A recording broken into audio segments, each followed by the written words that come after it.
Hi friends, పొరిగింటి పుల్లకూర రుచులు అందరూ బాగున్నారా అండి? ఈరోజు మనం ఆలూతో గోలీలను స్నాక్ ఐటెంని తయారు చేసేద్దాం. ముందుగా ఉడికించిన 3 బంగాళాదుంపలను తీసుకొని వాటిని ఎక్కడ గడ్డలు లేకుండా మెత్తని గుజ్జులాగా తయారు చేసేసి బౌల్లో రెడీగా పెట్టేసుకోవాలి. ఇలా పెట్టుకున్న తర్వాత ఇందులో 2 రెమ్మల కరివేపాకుని యాడ్ చేద్దాం. ఈ స్నాక్ ఆలూతో గోలీలు సూపర్గా ఉంటాయండి. ఒకసారి ట్రై చేయండి. కరివేపాకు వేసిన తర్వాత ఇందులో 1 టీ స్పూన్ కార్న్‌ఫ్లోర్‌ని యాడ్ చేసుకుందాం. ఆ తర్వాత ఒక ఉల్లిపాయను చిన్న చిన్న ముక్కలుగా కట్ చేసి ఇందులో యాడ్ చేద్దాం. ఉల్లిపాయలు కూడా వేసిన తర్వాత చిల్లీ ఫ్లేక్స్‌ని కూడా యాడ్ చేసేద్దాం. అలాగే పచ్చిమిరపకాయలను చిన్న ముక్కలుగా కట్ చేసి వేసేద్దాం. పచ్చిమిరపకాయలు కూడా వేసిన తర్వాత ఇప్పుడు ఈ గుజ్జుకి సరిపడా సాల్ట్‌ని యాడ్ చేసుకోవాలి. సాల్ట్ వేసిన తర్వాత అల్లం వెల్లుల్లి ముద్దని యాడ్ చేసుకోవాలి. ఆ తర్వాత మంచి కలర్ రావడానికి 2 చిటికెల పసుపుని యాడ్ చేస్తున్నాం. మంచి టేస్ట్ రావడానికి మిరియాల పొడిని ఒక అర టీ స్పూన్ యాడ్ చేస్తున్నాం. ఇవన్నీ వేసిన తర్వాత ఈ ఆలు గుజ్జుకి చక్కగా పట్టేలాగా చేత్తో శుభ్రంగా కలిపేసుకోవాలి. వాటర్ అస్సలు యాడ్ చేయవలసిన పని ఉండదు. యాడ్ చేయకపోతే చాలా బాగుంటుంది. చేసామంటే పల్చగా అయిపోతుంది. కాబట్టి ఈ ఆలు గుజ్జుతోనే వీటినన్నింటినీ శుభ్రంగా కలిపేసి ఇప్పుడు ఇందులో మనం చాట్ మసాలాని యాడ్ చేసుకుంటున్నాం. కొద్దిగా చాట్ మసాలా కూడా వేసిన తరువాత ఇప్పుడు మళ్ళీ బాగా కలిపేసి చూసారు కదా, ఈ విధంగా ముద్ద తయారవుతుంది. ఇప్పుడు ఈ ముద్దను చిన్న చిన్న గోళీల్లాగా చుట్టేసుకోవాలి.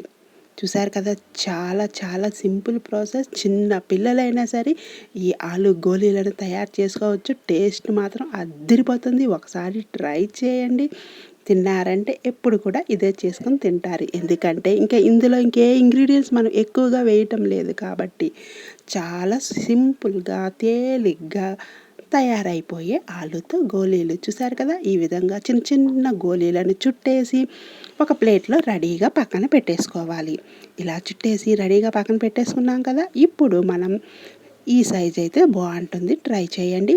ఇప్పుడు మనం స్టవ్ వెలిగించుకొని కొద్దిగా డీప్ ఫ్రైకి సరిపడా ఆయిల్ వేసేసి ఆయిల్ హీట్ ఎక్కిన తర్వాత ఇప్పుడు ఒక 2-3 వేసి ఆయిల్లో 1 నిమిషం పాటు అలా ఉంచేసి తర్వాత టర్న్ చేసుకోవాలి.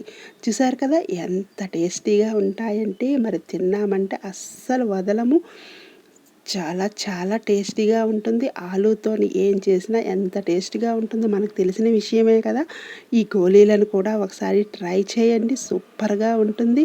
చూసారు కదా, ఇంకా మనం ఈ విధంగానే మిగిలిన గుజ్జునంతటిని ఈ గోలీలా చుట్టి ఆయిల్లో డీప్ ఫ్రై చేసేసుకోవడమే అయిపోయింది. చాలా సింపుల్ ప్రాసెస్ అండి.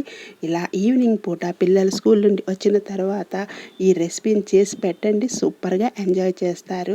దీనిని రైతాతో తిన్నా బాగుంటుంది, లేదంటే టమాటా సాస్తో తిన్నా సరే చాలా బాగుంటుంది. ఉత్తిగా తినేసినా సరే బాగుంటుంది. మీకు ఎలా నచ్చితే అలా ట్రై చేయండి. చేయడం మాత్రం అస్సలు మిస్ కాకండి. సూపర్ టేస్టీగా ఉండే ఆలూతో గోలీలు రెడీ అయిపోయాయి. చూసారు కదా, మీకు నచ్చినట్టయితే మీ ఫ్రెండ్స్కి రిలేటివ్స్కి షేర్ చేయండి. అలాగే చూసారు కదా, ఈ రెసిపీని మాత్రం ట్రై చేయండి. Please like, share, subscribe my channel.